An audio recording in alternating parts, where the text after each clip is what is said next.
Hello everyone, welcome to Gagan's virtual classroom. जैसे कि हमने लास्ट वीडियोस में बहुत ही इजी वे से 4 types of present and past tenses discuss किए थे, वैसे ही हम आज 4 types of future tenses discuss करेंगे। तो सबसे पहले व्हाट इज़ टेंस। तो टेंस एक वो मेथड है जिसमें हम सेंटेंस में वर्ब को देखकर हमें ये पता लग जाता है कि जो एक्शन है वो किस समय पर, किस टाइम पर हुआ है, पास्ट में, प्रेजेंट में या फ्यूचर में होगा। और कभी कभी जो है वर्ब को देख के हमें यह भी पता चल जाता है कि जो एक्शन है वो कंटिन्यू हो रहा है, अभी भी चल रहा है, या फिर वो कंप्लीट हो चुका है, वो फिनिश हो चुका है। अब मेनली टेंस 3 टाइप्स के होते हैं। प्रेजेंट टेंस मतलब जो वर्तमान काल जिसको हम हिंदी में बोलते हैं, पास्ट टेंस मतलब जो बीत गया, भूतकाल, एंड फ्यूचर टेंस मतलब भविष्य काल, जो भी आने वाला समय है। एंड ये तीनों टेंसेस फर्दर 4 कैटेगरीज में डिवाइडेड हैं। सबसे फर्स्ट सिंपल टेंस जिसको हम इनडेफिनिट टेंस भी बोलते हैं। Second continuous tense, third perfect tense and fourth perfect continuous tense. And आज हम 4 types of future tense discuss करेंगे। Simple future, future continuous tense, future perfect tense and future perfect continuous tense. So let's get started. तो first type of future tense है simple या फिर indefinite future tense. इसमें the verb indicates an action that will take place after the present time and that has no real connection with the present moment. तो ऐसे जो tenses में verb ऐसा action denote करते हैं जो किसी फ्यूचर समय में मतलब प्रेजेंट के बाद होगा और जिसका प्रेजेंट के साथ कोई कनेक्शन नहीं है। For example, I will teach मतलब मैं पढ़ाऊंगी, तो ये जो एक्शन है अभी फ्यूचर में होगा, प्रेजेंट से इसका कोई रिलेशन नहीं है। Second example, he will enjoy at the party मतलब वो पार्टी में इंजॉय करेगा। तो इट इज़ वेरी सिंपल। अब हम देखते हैं सिंपल फ्यूचर में हम विल और शैल दोनों में से कोई भी हम ऐड कर देते हैं बेस वर्ब से पहले, विल या फिर शैल। एंड आपको बता दूं कि इसके रूल्स बहुत सिंपल हैं। जैसे कि हमने पास्ट या प्रेजेंट टेंस में हमने डिफरेंट रूल्स किए थे, सिंगुलर सब्जेक्ट के लिए और प्लूरल सब्जेक्ट के लिए अलग अलग रूल्स थे। लेकिन फ्यूचर टेंस बहुत ईजी है, इसमें सेम रूल अप्लाई होते हैं सारे सब्जेक्ट्स के लिए, चाहे वो सिंगुलर सब्जेक्ट हो मतलब सेंटेंस में चाहे सिर्फ एक जाने की बात हो रही है, चाहे ज़्यादा जानों की बात हो रही है, चाहे वो जो सब्जेक्ट है वो कोई प्रोनाउन आई या यू में से हैं, उनमें सब में सेम ही रूल अप्लाई होते हैं। इसीलिए फ्यूचर टेंस बहुत ईजी है सबके लिए सीखने। तो फॉर एग्जाम्पल ये देखिए, हम सिंगुलर सब्जेक्ट कर रहे हैं, इसमें ही विल प्ले मतलब वो खेलेगा। और जिसकी बात हो रही है ही सिंगुलर है, एक ही जाने की बात हो रही है, और हमने रूल वही यूज़ किया कि हमने विल लगाया वर्ब से पहले। सिंपल जो बेस वर्ब होता है वो लगता है, उससे पहले विल आ जाता है। तो वैसे बाकी एग्जाम्पल्स देखेंगे। राम विल टीच, राम पढ़ाएगा, राम विल टीच हियर कि राम यहाँ पढ़ाएगा। Priya will walk to school, Priya school चलकर जाएगी। तो ये जो है सिंगुलर सब्जेक्ट्स थे और इनमें ये रूल जो है हमने यूज़ किया कि बेस वर्ब से पहले विल या फिर शैल हम यूज़ करते हैं। अब प्लूरल सब्जेक्ट जब हो, we will love to play हमें खेलना अच्छा लगेगा। तो यहाँ पर जो है सब्जेक्ट वी प्लूरल है, एक से ज़्यादा जानों की बात हो रही है, हम जो है ज़्यादा हैं, तो इसमें भी हमने सेम रूल अप्लाई किया है कि वर्ब जो है प्ले, इससे पहले हमने विल यूज़ किया है। तो बेस वर्ब से पहले हमने विल लगाया है, तो सेम रूल अप्लाई हो रहा है। तो नेक्स्ट एग्जाम्पल देखेंगे, दे विल टीच हियर वो यहाँ पढ़ाएंगे। तो यहाँ पर भी प्लूरल सब्जेक्ट था और सेम रूल हमने यूज़ किया। Children will walk to school बच्चे स्कूल चलकर जाएंगे। तो अगेन प्लूरल सब्जेक्ट था एंड सेम रूल। अब देखिए आई एंड यू के केस में भी रूल सेम ही रहेगा। I will love to play कि मुझे खेलना अच्छा लगेगा, यू विल टीच हियर तुम यहाँ पढ़ाओगे, all of you will walk to school आप सब लोग स्कूल चलकर जाओगे। तो इसमें भी देखिए चाहे आई था, चाहे यू था, या फिर जो यू चाहे सिंगुलर सब्जेक्ट था चाहे प्लूरल था, लेकिन हमने उसको सेम रूल उनमें अप्लाई किया कि बेस वर्ब से पहले हमने विल या फिर शैल हम लगाते हैं इसमें। अब second type of future tense है future continuous tense. The verb indicates an action that will be in continuation at some point of time in the future. अब इन sentences में जो verb होता है वो ऐसा action denote करता है जो future में चल रहा होगा. किसी समय में जो action की बात हो रही है future के time में, और उस time पे वो continue हो रहा होगा action. For example, I will be teaching at this time tomorrow. मतलब मैं कल इस टाइम पर पढ़ा रही हूँगी. तो ये जो एक्शन है पढ़ाने का ये फ्यूचर में होगा, लेकिन उस टाइम पर ये एक्शन चल रहा होगा. अब future continuous tense also denotes actions in the future that is longer in duration than another action in the future. अब ऐसे सेंटेंसेस में कई बार दो एक्शंस की बात होती है, दोनों ही फ्यूचर में होने वाले होते हैं, लेकिन उनमें एक एक्शन दूसरे एक्शन से ज़्यादा समय तक चलने वाला होता है. For example, Mrs Gill will enter the room while they will be watching movie. मतलब मिसेस गिल रूम में एंटर होंगे जब वो लोग मूवी देख रहे होंगे. अब दोनों ही जो एक्शंस है फ्यूचर में होने वाले हैं, मिसेस गिल का रूम में एंटर होना प्लस उनका मूवी देखते होना, लेकिन जो मूवी देखने का एक्शन है वो उसके बाद तक भी कंटिन्यू हो रहा है जब मिसेस गिल रूम में एंटर जो है हो गए होते हैं. तो फ्यूचर वाला जो है they will be watching movie, इसमें कंटिन्यूस टेंस है.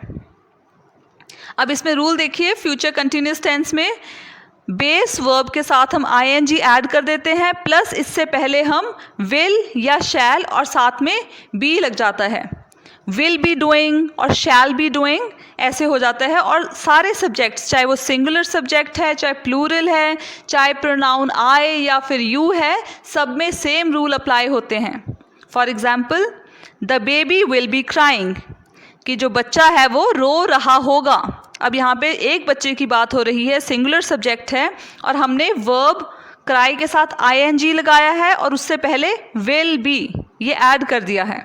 तो जब भी कंटिन्यूस टेंस होगा तो हमेशा, चाहे पास्ट हो, चाहे प्रेजेंट हो, चाहे फ्यूचर हो, हमेशा हम वर्ब के साथ आईएनजी ऐड कर देते हैं. बस हेल्पिंग वर्ब चेंज होता है कि पास्ट में वो इज़ या वॉज लग जाता है, वॉज या वर लग जाता है, प्रेजेंट में इज़ या आर लग जाता है, और फ्यूचर में विल या शैल लग जाता है. अब सेकंड सेंटेंस देखिए, तनु विल बी रीडिंग. तो तनु जो है वो पढ़ रही होगी. अब रीड जो वर्ब है उसके साथ आईएनजी लगा के इसको कंटिन्यूस बना दिया और साथ में विल भी ऐड कर दिया क्योंकि ये फ्यूचर टेंस है.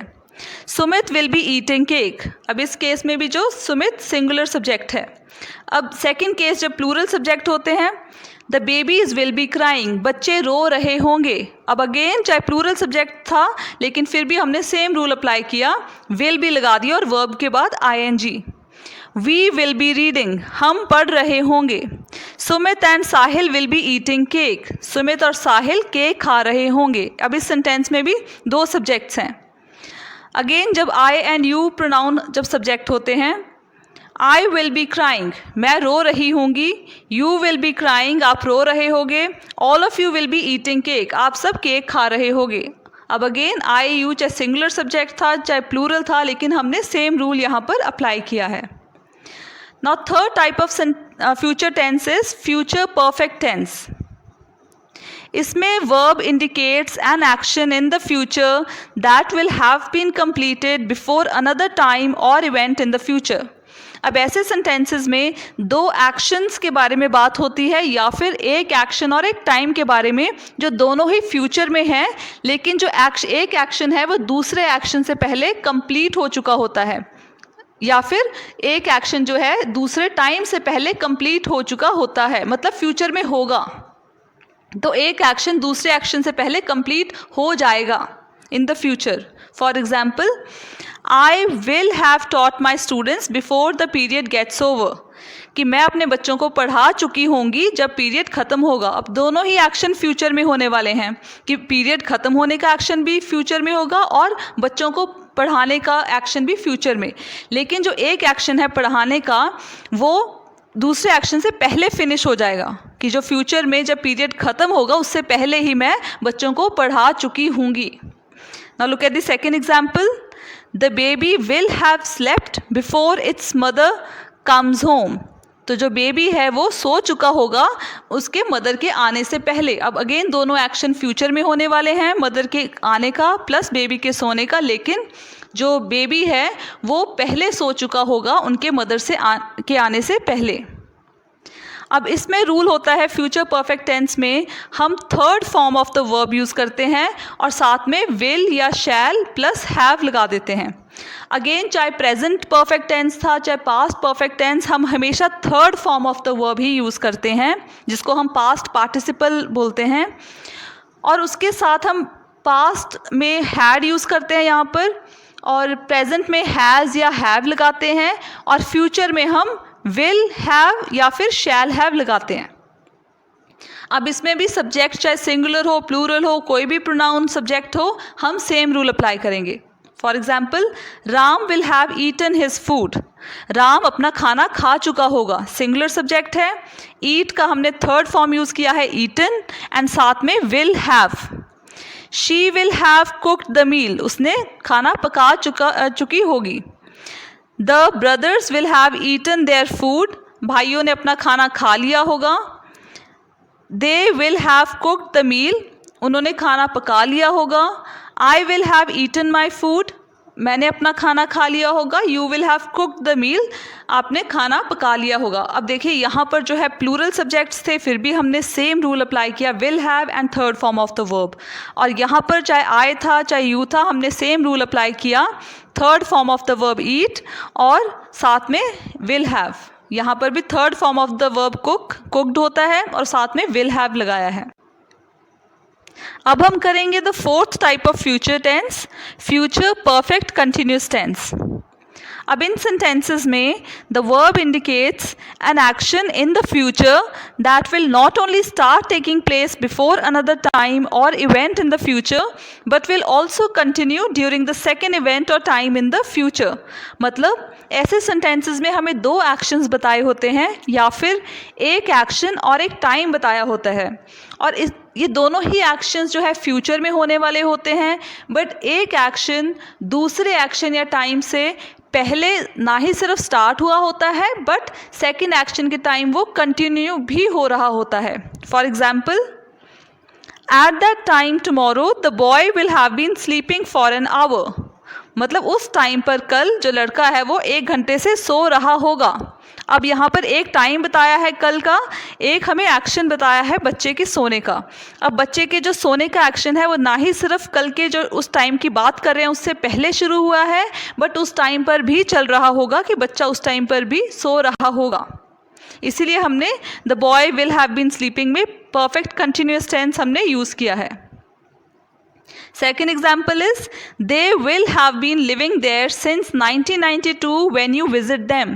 मतलब वे वहाँ पर रह रहे होंगे 1992 से जब तुम उनको विजिट करोगे, उनको मिलने जाओगे। अब यहाँ पर भी दो एक्शन हैं। फर्स्ट इज़ कि वो वहाँ पर रह रहे होंगे, सेकेंड इज़ जब तुम उनको मिलने जाओगे।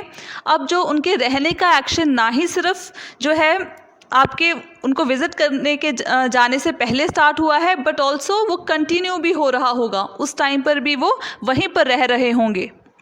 Now look at this example, he will have been teaching since morning. मतलब वो मॉर्निंग से पढ़ा रहे होंगे। अब फ्यूचर परफेक्ट कंटिन्यूस टेंस में हम दोनों ही क्वालिटीज़ परफेक्ट प्लस कंटिन्यूस दोनों की क्वालिटीज़ यूज़ करेंगे। कंटिन्यूस की क्वालिटी क्या होती है कि हम वर्ब के साथ आईएनजी ऐड कर देते हैं, एंड परफेक्ट की क्वालिटीज़ हैज़ हैव या हैड लग जाता है। अब हैड पास्ट टेंस के साथ होता है, हैज़ या हैव प्रेजेंट के साथ, और फ्यूचर में क्या होता है विल या शैल और साथ में हैव, विल हैव और शैल हैव। एंड क्योंकि ये दोनों परफेक्ट कंटिन्यूस है इसलिए साथ में बीन भी ऐड हो जाता है। Will have been, shall have been and साथ में बेस वर्ब के साथ आईएनजी। अब एग्जाम्पल देखेंगे। अब इसमें भी जैसे आपको पहले भी बताया कि फ्यूचर टेंस में चाहे सब्जेक्ट सिंगुलर है मतलब एक जाने की बात हो रही है, चाहे सब्जेक्ट प्लूरल है एक से ज़्यादा जानों की बात हो रही है, चाहे जो प्रोनाउन आई या फिर यू सब्जेक्ट है, इन सब में रूल सेम ही रहेगा। For example, it will have been raining since morning tomorrow, कि कल जो है बारिश हो रही होगी सुबह से। She will have been studying for 2 hours, वो 2 घंटों से पढ़ रही होगी। We will have been waiting for 3 years. हम 3 साल से वेट कर रहे होंगे. Boys will have been playing since afternoon. लड़के दोपहर से खेल रहे होंगे. तो इन दोनों में ये चाहे सिंगुलर एक सब्जेक्ट था चाहे एक से ज़्यादा सब्जेक्ट था, हमने वैसे ही रूल यूज़ किया है कि वर्ब जो है रेन उसके साथ आईएनजी ऐड करके रेनिंग कर दिया जो कि कंटिन्यूस बन गया.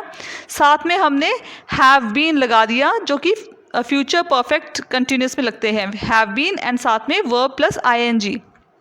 यहाँ पर भी will have been plus study के साथ आईएनजी. अगेन यहाँ पर प्लूरल सब्जेक्ट के साथ भी हमने विल हैव बीन और वर्ब के साथ आईएनजी ऐड किया है. I will have been reading this book since 4 o'clock. मैं जो है 4 बजे से बुक पढ़ रही होंगी. You will have been playing for an hour then. तुम 1 घंटे से खेल रहे होगे. अब यहाँ पर भी देखो जो प्रोनाउन जो सब्जेक्ट थे वो आए या फिर यू हैं, लेकिन हमने सेम रूल यूज़ किया है कि वर्ब के साथ आईएनजी ऐड करके साथ में हमने विल हैव बीन, यहाँ पर भी विल हैव बीन और वर्ब के साथ आईएनजी ऐड किया है. आई होप आपको फ्यूचर टेंस समझ आ गए होंगे. अब हम प्रैक्टिस एक्सरसाइज करेंगे इसको और अच्छे से समझने के लिए. Choose the correct verb from the given options. तो हमें ऑप्शंस दिए गए हैं सेंटेंस में, उनमें हमें करेक्ट ऑप्शन जो है करेक्ट वर्ब सिलेक्ट करना है. Now look at the first sentence. I dash the letter before you arrive. अब यहाँ पे ऑप्शंस हैं will have written, written and writing. हम लास्ट से शुरू करेंगे. हमारे पास ये ऑप्शन है राइटिंग. और जब कंटिन्यूस टेंस होता है वर्ब के साथ आईएनजी ऐड होता है हमेशा उससे पहले हेल्पिंग वर्ब आते हैं. अब फ्यूचर टेंस में हेल्पिंग वर्ब आता है विल बी. तो अगर होता आई विल बी तो राइटिंग, फिर यहाँ पर ये राइटिंग ऑप्शन ठीक था, लेकिन यहाँ पर कोई हेल्पिंग वर्ब विल बी नहीं है, इसीलिए हम इसको क्रॉस आउट कर देंगे. अब नेक्स्ट ऑप्शन हमारे पास है रिटन. तो this is the third form of the verb. हमेशा third form of the verb से पहले हैज़, हैव या हैड आ जाते हैं. हैज़ हैव प्रेजेंट टेंस में आते हैं, हैड पास्ट टेंस में, और फ्यूचर टेंस में विल हैव या फिर शैल हैव. अब यहाँ पर ये भी नहीं है, विल हैव भी नहीं है, शैल हैव भी नहीं है, तो ये भी क्रॉस आउट हो जाएगा. अब लास्ट हमारे पास ऑप्शन है विल हैव रिटन. तो ये ऑप्शन आएगा यहाँ पर I will have written the letter before you arrive. अब इसका मतलब बनता है कि मैंने लेटर लिख ली होगी आपके आने से पहले. अब दोनों ही एक्शन यहाँ पर फ्यूचर में होने वाले हैं, लेटर लिखने का और आपके आने का. लेकिन जो फर्स्ट एक्शन है लेटर लिखने का वो आपके आने जो सेकंड वाला एक्शन है उससे पहले फिनिश हो जाएगा. इसीलिए this is an example of future perfect tense.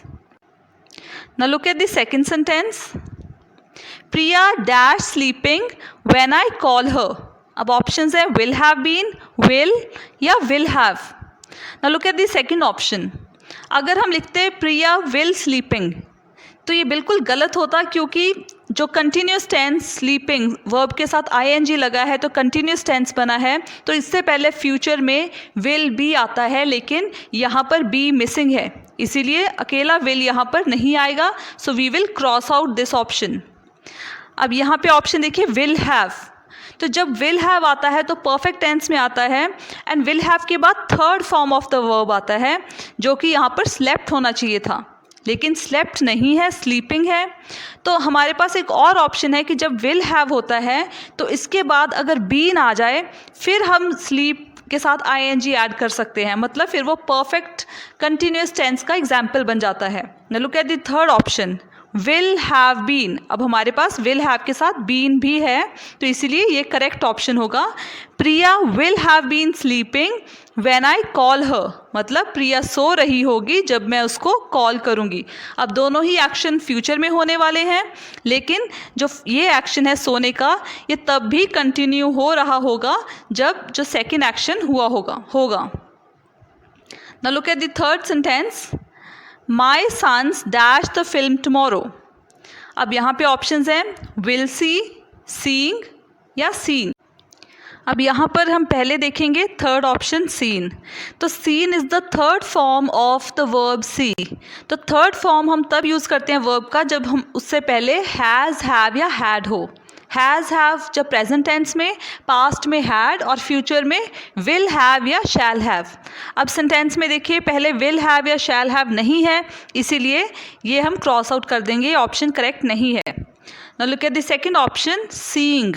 ये कंटिन्यूस टेंस का एग्जाम्पल है।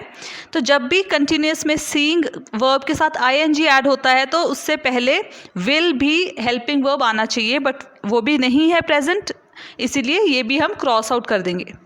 अब look at the last option, will C.